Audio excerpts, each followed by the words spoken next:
Bonjour à toutes, bonjour à tous, bienvenue dans cette nouvelle vidéo. Dans cette nouvelle vidéo, nous allons étudier un système en treillis, un système articulé ou un système en forme de console. Alors, pour ce faire, je vais commencer à vous présenter notre système. Ici, c'est un système en forme de triangle, repéré par trois nœuds, nœud 1, nœud 2, nœud 3. Du nœud 1 au nœud 2, nous avons la poutre 1, longueur L.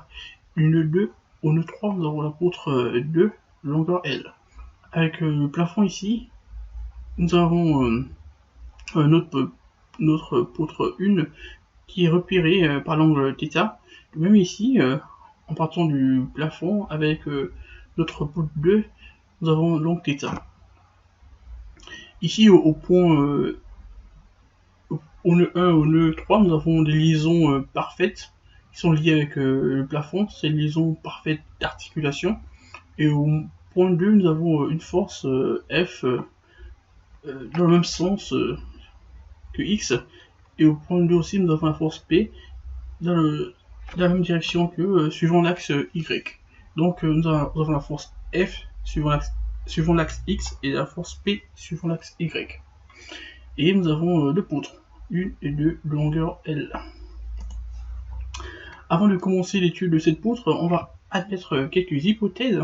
Ici, on va négliger l'effort tranchant, et donc l'effort tranchant, qui dit effort tranchant, dit moment fléchissant.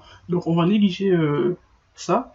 De même ici, on va travailler dans un domaine de petite déformation, et on va considérer que au nœud 1 et au nœud 3, nous avons des liaisons parfaites d'articulation.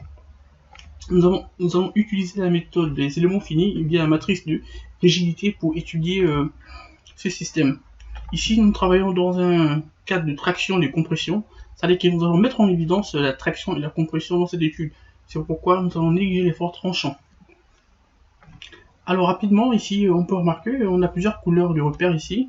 Ici, en noir ici, on a le repère global X et Y.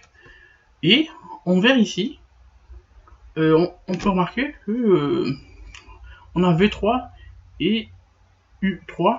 De même ici, on a V1 et U1. Ici, en vert ici, c'est un repère global. Pourquoi? Parce que ici, on peut remarquer que ici, la même direction et le même sens que ce repère X et Y. Du coup, ici, U3 fait office de X. On pourrait mettre X3. Et V3 ici fait office de Y. Donc, on pourrait écrire Y3. Le même ici, U1 fait office de X. On pourrait écrire U1 et X1 tant pour moi. Et ici, V1 fait office de Y. On pourrait écrire Y1. Donc ici, les repères en vert et les repères en noir ici sont les repères globaux.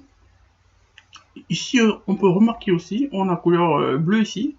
Ici, la couleur bleue, c'est un repère local. Alors, c'est quoi la différence? Ici, on peut remarquer que U3, comme j'ai dit, fait office de X, et V fait office de Y. Alors, en ce qui concerne les repères locaux en bleu ici, on peut remarquer que le U3 ou le U1 a la même direction. Ici, par exemple, U1 a la même direction que la poutre 1, et U3 ici a la même direction que la poutre 2. Donc ici, c'est ça la différence entre les repères globaux qui sont en vert et en noir ici, et les repères locaux qui sont en bleu ici. Donc rapidement, donc en bleu, repères locaux. Ici, on a U1, on peut voir la même direction que la poutre 1 ici. Et on a U3, la même direction que la poutre 2. Ici, rapidement, il faut l'orientation des axes sont arbitraires. Du coup, on peut orienter comme on veut, mais en respectant juste le sens de X et Y, ou au niveau du repère local, respecter que U3 ou U1 a la même direction que les poutres. Alors, rapidement, comme je l'ai dit dans la diapo précédente, en noir et en vert, nous avons les repères locaux, et en bleu, nous avons les repères locaux. En noir et en vert, les repères globaux, et en bleu, les repères locaux. Ici, θ, c'est 30 degrés. 30 degrés, donc nous avons un triangle isocèle, donc 30 degrés, 30 degrés. Ici, on a dit, on appelle l'angle alpha ici. Alors, on va rapidement, on va repérer nos poutres, c'est la poutre 1 ou la poutre 2, par rapport au repère global.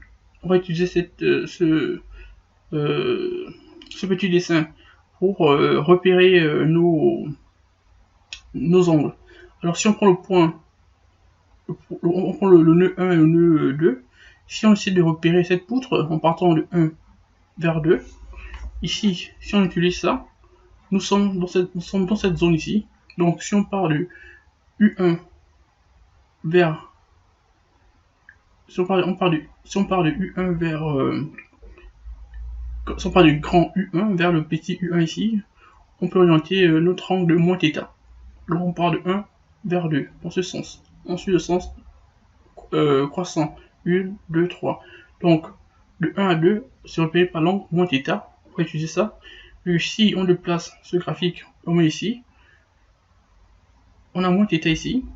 Comme j'ai dit, U1 fait office de X et V1 fait office de Y. En repère global. Donc ici, je vais utiliser ça. Donc ici, en partant de 1 vers 2, on a moins θ. Même ici, en partant de 2 vers 3, on part dans ce sens. On est là, on est dans cette zone, comme ça. Ici, on a plus θ. Donc c'est une technique qui permet d'orienter les poutres par rapport au repère global. C'est très important. Donc on repère les poutres, on a deux poutres, la poutre 1 et la poutre 2, par rapport au repère global, ici, en noir ou en vert ici, on repère nos poutres. Donc la poutre 1 qui est repérée par les nœuds 1 et 2, et la poutre 2 qui est repérée par les nœuds 2 et 3. Donc ici on a moins θ et plus θ. On utilise ce graphique pour repérer les poutres.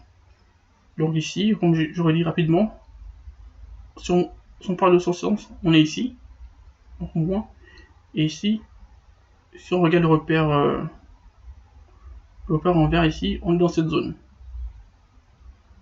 Donc plus θ.